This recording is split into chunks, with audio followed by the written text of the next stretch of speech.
Hey guys, good afternoon. So today we have another segment here with with another top producers in our team, and one of the person who qualified to join the Millionaires Club member in our company, the fastest, reached that goal in less than 3 years.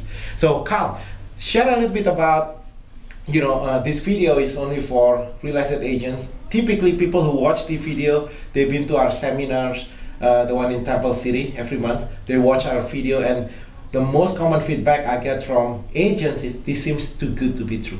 Like, how can it be? How can I make more money with no cold calling, no prospecting? It just doesn't make sense. So I want to hear, I want people to hear directly from you, your story, where you came from and stuff like that. So share a little bit your, before we met 3 years ago. So how was it before and after, for example? Sure. Yeah. Sure. Yeah. So before I joined Rudy, I was in the business for 10 years, almost 10 years by that time. There was a lot of ups and downs, especially in the beginning years. I worked just on referrals, did door knocking, did cold calling, but not consistently. So my business was always like up and down like a roller coaster. And then when the market turned, I was lucky enough to have someone who knew an asset manager. So I ended up getting a lot of REOs for 2 years. What year was that? That was 2009 and 2010. So you have an REO account? Yes, I had an REO account, and I was building another contact as well. So at that time, I was probably getting like 2 to 3 REO listings a month. What year was this again? 2009. 2009. Mm-hmm. Okay. And then 2010 was also another good REO year. Okay. And then, but when that kind of dried up, then my business went back to pre-REO days, which was just closing about 6, 7, 8 deals a year. So that's when I knew I needed to make a change when the REO stuff went away. That's when I met you and decided to join you. So what changed though? Because you've been in business for 10 years, so you know everything, you've seen everything, but then so what changed when you first joined the team? What do you see the difference? I think the biggest thing is there's a lot of room to grow within the team. So there's a lot to learn. I think the challenge for me before I joined, and what I realized is, for me, putting myself out there and marketing and branding myself is not my strength. Casting a big net is not my strength. My strength is working with clients one-on-one and client services. And when I met you, I knew you were really good at marketing and bringing in the clients, and you needed people to service the clients, which was my strength. That's how you get a lot of repeat business from that. Yeah.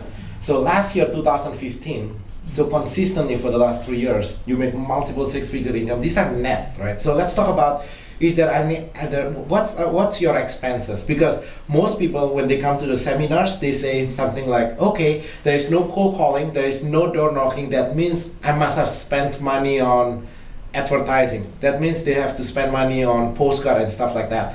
Do you spend any, I guess, let me rephrase the question. What's your expenses? As today is March 2016, you just filed your tax return. What's your expenses last year? Very minimal. The only thing is what MLS fees, board fees, and just those dues. So you literally no cold calling, no door knocking, no advertising and marketing expense. Right? Because sometimes people, we need to change that. I think when we talk to people, no cold calling, no door knocking, suddenly they come up with all these things. Oh, that means I have to pay advertising, but nothing, right? You're not. The only thing you pay is the MLS and the membership. Right. Okay. And then so another thing, when I met real estate agents, they say, oh, you know what? The reason I don't want to make that kind of money. Think about it. How much in any business? How many people makes net makes $1 million net take-home income less than 3 years? That's in any business. Never mind real estate, in any business, that's not common. But then another thing that people ask is, what about time? You must have give up your time with your family. Like, are you married now, or you single? Married. So Carl married. You're expecting. Expecting a baby. You're expecting a baby. So share a little bit about how you manage your time.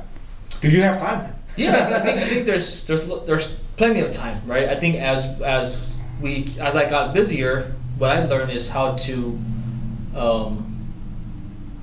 manage my time better, right? Before, most of my time was spent hanging out with friends and watching sports. Now I do less of that, but I still have time with my wife. We do date night every Friday. We go on trips a couple times a year. How many times? I think about 4 or 5 a year, typically. Last year, 2015? Yeah, last year, 2015, I went on a bigger trip. I think it was about 2 weeks. Went to Asia, Hong Kong, Thailand. Hawaii.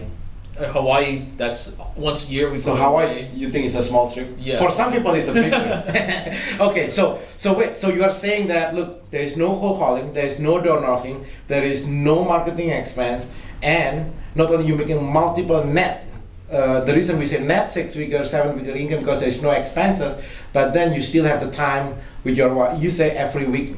Is it every Friday? Every Friday, so you block out your calendars, have time with your wife, and then when you say couple of times, how many times travel? Travel.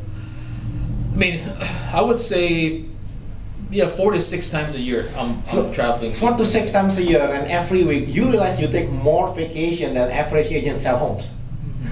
You go on more vacation than people sell homes, right?